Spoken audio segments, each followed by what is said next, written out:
bid'ah dzikir berjamaah yang terjadi di Kufah. Jadi Abu Musa al-Asy'ari mendatangi rumah Abdullah bin Mas'ud, melaporkan, saya melihat di masjid ada kelompok manusia berkelompok-kelompok. Iya. Setiap kelompok dipimpin oleh satu orang. Ayo, bertasbih 100 kali, sama-sama bertasbih, subhanallah, subhanallah, subhanallah. Tahmid 100 kali, sama-sama baca alhamdulillah, alhamdulillah, alhamdulillah. Takbir 100 kali, Allah Akbar, Allah Akbar, Allah Akbar. Hah? Jelas ya? Maka Ibnu Mas'ud mendatangi mereka. Kemudian Ibnu Mas'ud bertanya, apa yang kalian lakukan ini? Iya. Apakah kalian berada di atas agama yang lebih baik daripada, apakah kalian berada di atas petunjuk yang lebih baik daripada petunjuk Nabi Muhammad SAW? Karena Nabi dan para sahabatnya tidak ada yang melakukan seperti ini. Jadi kalian ini hanya ada dua kemungkinan. Hanya ada dua kemungkinan. Kemungkinan yang pertama, kalian berada di atas petunjuk lebih baik dari petunjuknya siapa? Nabi Muhammad. Atau yang kedua, kalian sedang membuka pintu kesesatan. Itu jelas bahasa apa? Bahasa Ibnu Mas'ud. Iya. Itu orang yang berbicara agama seperti itu. Tidak ada abu-abu, tidak. Assalamualaikum warahmatullahi wabarakatuh. Bismillah, alhamdulillah, wassalatu wassalamu ala rasulillah Sayyidina Muhammad ibn Abdillah wa ala alihi wa ashabihi wa mawalah wa la hawla wa la quwata illa billah, amma ba'du. Teman-temanku yang saya hormati dan saya muliakan, kita sudah menyimak videonya dan ini sangat menarik untuk kita bahas karena banyak sekali teman-teman Salafi Wahabi yang membid'ahkan kegiatan zikir berjamaah. Salah satu contohnya adalah video ini. Dalam video ini memunculkan tema kisah bid'ah pertama kali dalam Islam dan salah satu yang dibahas yaitu kegiatan zikir berjamaah.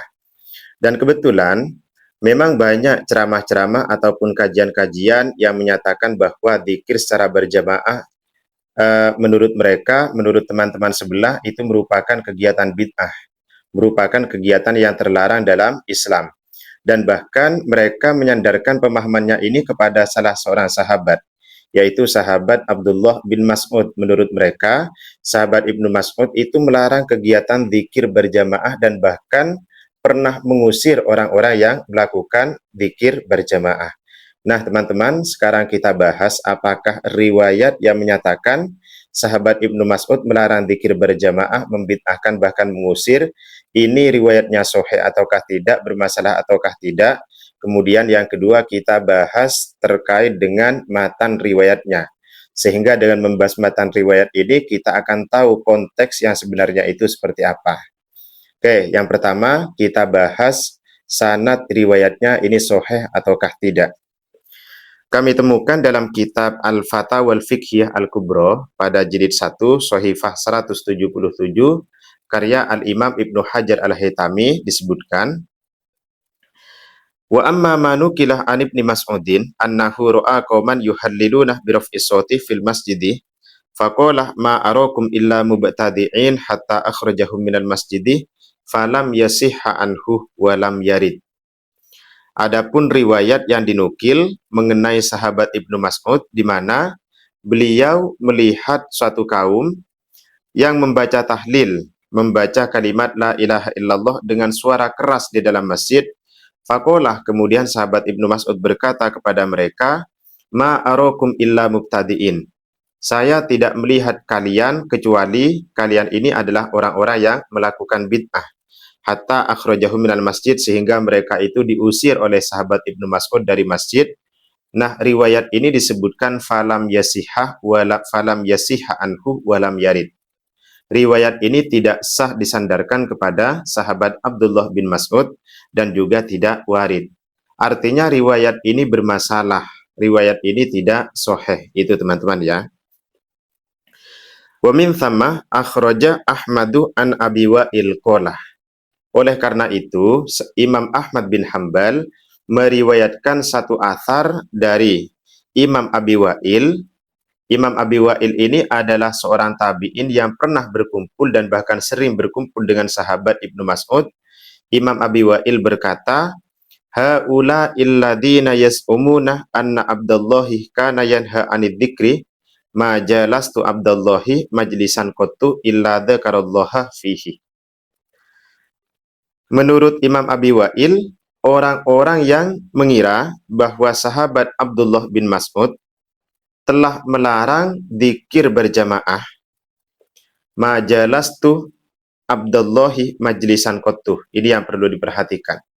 Saya tidak pernah berkumpul dalam satu majlis bersama sahabat Abdullah bin Mas'ud illa dzakarallaha fihi, melainkan sahabat Abdullah bin Mas'ud juga ikut berzikir dalam majlis tersebut.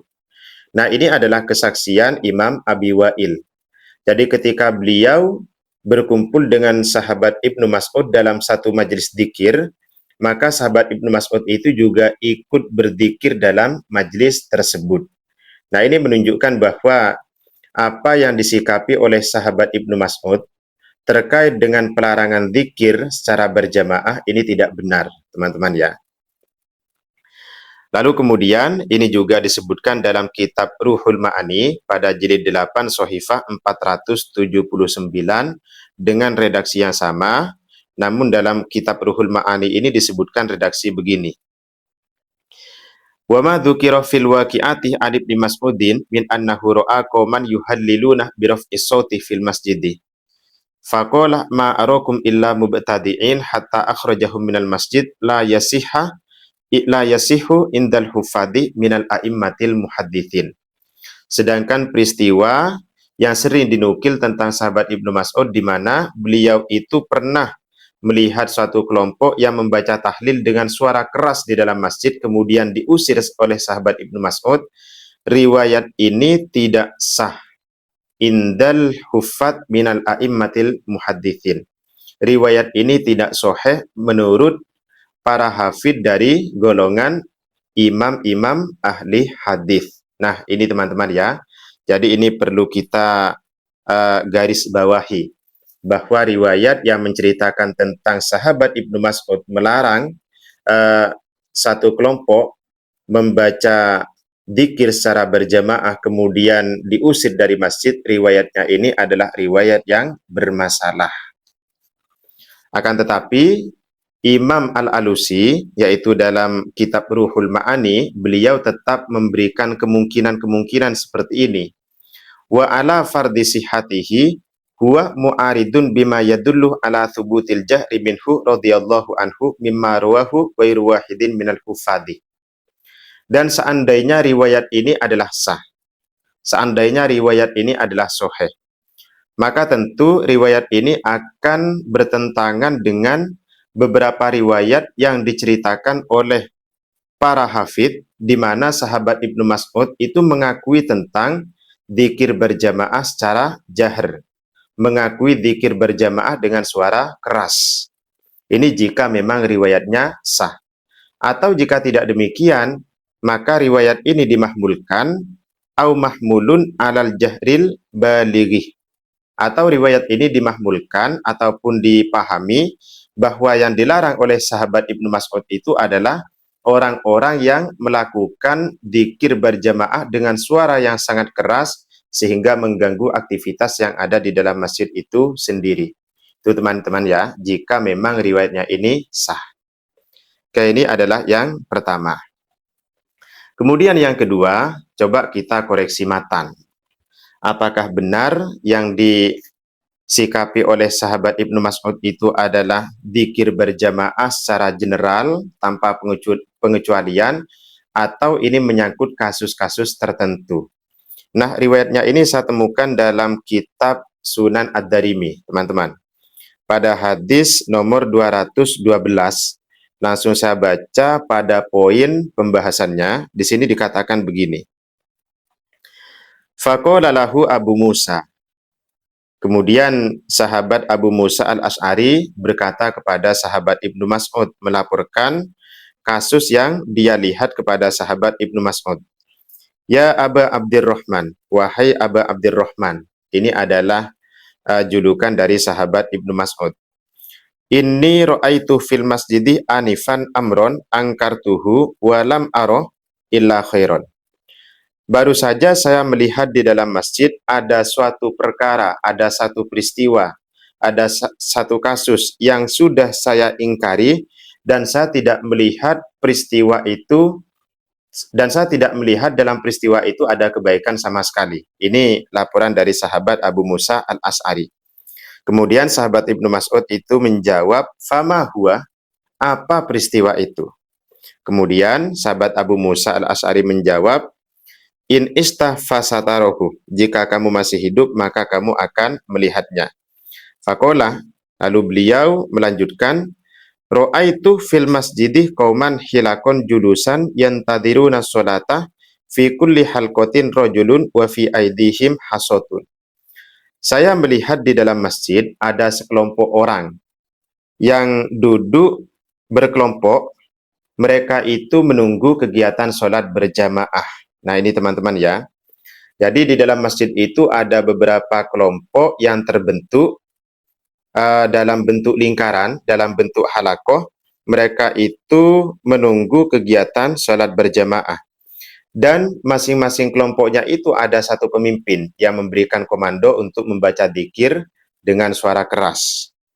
Wa fi aidihim hasotun, dan di tangan mereka itu ada kerikil. Lalu pemimpinnya berkata, "Fayakul kabbiru mi'atan." Bacalah takbir sebanyak 100 kali.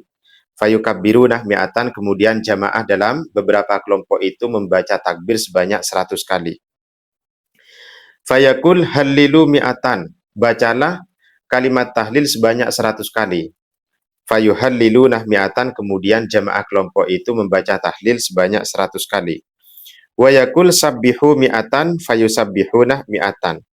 Lalu kemudian komandonya itu, pemimpinnya memberikan instruksi, bacalah tasbih sebanyak 100 kali, kemudian jamaah dalam kelompok itu membaca tasbih sebanyak 100 kali.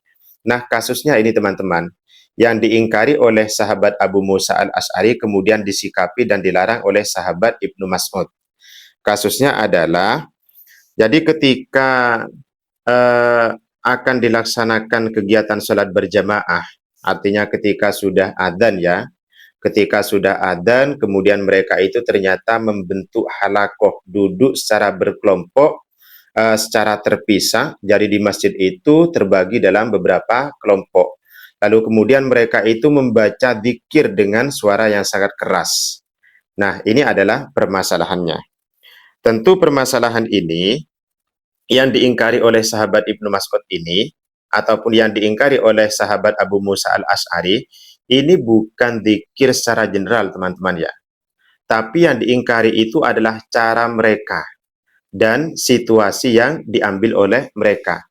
Jadi situasinya itu ketika yantadiruna sholata, mereka menunggu sholat berjamaah, yang seharusnya ketika kita menunggu sholat berjamaah itu yang dianjurkan adalah kita duduk berbaris. Jadi sudah dianjurkan untuk membentuk shaf, mempersiapkan untuk melakukan sholat berjamaah, kemudian melakukan sholat qobliyah, ataupun membaca Al-Quran, ataupun dzikir, ataupun berdoa kepada Allah Subhanahu wa Ta'ala. Justru dalam kasus ini mereka membentuk halakoh, membentuk kelompok-kelompok di dalam masjid. Sehingga cara yang semacam ini kemudian disikapi dan dilarang oleh sahabat Ibnu Mas'ud radhiyallahu anhu. Dan ini juga tentu ada dampak, ada efek taswis teman-teman. Ada efek taswis. Karena ketika mereka itu sudah melakukan ataupun membaca dzikir dengan suara yang keras, maka otomatis akan mengganggu terhadap kegiatan-kegiatan orang yang ada di dalam masjid itu sendiri. Nah, ini yang disikapi oleh sahabat Ibnu Mas'ud. Jadi yang disikapi itu bukan dzikir secara berjamaah, tapi cara-cara yang semacam ini, membentuk halakoh sebelum melakukan sholat berjamaah, kemudian mengeraskan suara, mengeraskan bacaan dzikir secara berkelompok, itu akan menimbulkan efek taswis, akan mengganggu terhadap situasi yang ada di dalam masjid itu sendiri. Dan ini yang dilarang oleh sahabat Ibnu Mas'ud radhiyallahu anhu. Jadi ini tidak general teman-teman ya. Sekali lagi ini tidak general. Oleh karena itu, ini cara yang semacam ini pernah dilarang oleh baginda Nabi Sallallahu Alaihi Wasallam. Ini ditemukan dalam kitab As-Sunanul Kubra karya Imam Al-Baihaqi pada jilid 3 Shahifah 331 disebutkan Babu man karihat tahalluk fil masjid idza kanatil jama'atu kathiratan wal masjidu shaghiran. Bab membahas tentang seseorang yang tidak menyukai duduk berhalakoh di dalam masjid ketika jamaah halakohnya itu banyak, sedangkan masjidnya itu kecil. Wa kana fihi man'ul musallin anis sholati, dan kegiatan halakoh tersebut itu bisa menghalangi orang lain melakukan sholat di dalam masjid itu sendiri. Lalu Imam Al-Baihaqi menampilkan satu hadis, an Jabir bin Samurah qala dakhala alaina Rasulullah sallallahu alaihi wasallam wa nahnu hilakun mutafarriqun. Suatu ketika Rasulullah masuk ke dalam masjid, sedangkan kami, kata para sahabat, membentuk kelompok-kelompok. Jadi di dalam masjid itu kami sudah duduk secara berkelompok, mutafarriqun, secara terpisah. Jadi ada kelompok A, kelompok B, kelompok C, kelompok D, dan seterusnya. Itu kata para sahabat. Lalu Rasulullah mengatakan, mali arokum izin. Mali arokum izin. Kenapa aku melihat kalian bercerai-berai? Nah, ini kemudian ungkapan baginda Nabi kepada para sahabat tersebut, artinya Rasulullah melihat situasi yang semacam itu tidak layak dilakukan oleh para sahabat ataupun tidak layak dilakukan ketika hendak melakukan sholat. Itu teman-teman ya. Jadi yang disikapi itu bukan zikir berjamaahnya, tapi cara yang dilakukan oleh mereka. Oleh karena itu kemudian mengomentari hadis ini dalam kitab Syarah Sunan Abi Dawud karya Syekh Abdul Muhsin Abbad, itu dijelaskan begini. Wa tahalluqu fil masjidi idza kana qabla sholati fahuwa ghairu sa'igin. Jadi membuat halakoh di dalam masjid jika sebelum melakukan sholat itu tidak diperbolehkan. Li'annahu idza adzana al-mu'adzinu fa innal matluba ayyakuna an-nasu sufufan. Karena ketika sudah dikumandangkan adzan, maka hendaknya orang-orang yang ada di dalam masjid itu membentuk shaf. Wa ayyutimmus shafal awal fal awal. Mereka itu menyempurnakan shaf yang pertama, kemudian shaf yang selanjutnya. Wa ayyasta'iddu lis-sholati, dan mereka mempersiapkan diri untuk melakukan sholat berjamaah. Sehingga fala yambaghi al-julusu ala hadhil hayati qabla sholati, jadi tidak layak, tidak pantas duduk dalam bentuk halakoh-halakoh sebelum pelaksanaan sholat berjamaah. Wa alan nasi ayyajlisu sufufan yantadiruna sholata. Jadi setidaknya ketika sudah ada di dalam masjid menunggu kegiatan sholat, mereka itu duduk secara berbaris. Yaqra'unal Qur'ana, mereka boleh membaca Al-Quran. Aw yadhkurunallah azza wa jal, boleh berzikir, wala yajlisuna hilakon, dan tidak dianjurkan untuk duduk secara berkelompok. Fa inna hadza huwa alladzi ankarahu nabiyyu sallallahu alaihi wasallam wa qala ma li arakum izin. Jadi duduk secara berhalakoh ini yang dilarang oleh baginda Nabi sallallahu alaihi wasallam. Nah, itu teman-teman ya. Jadi tidak general, sekali lagi.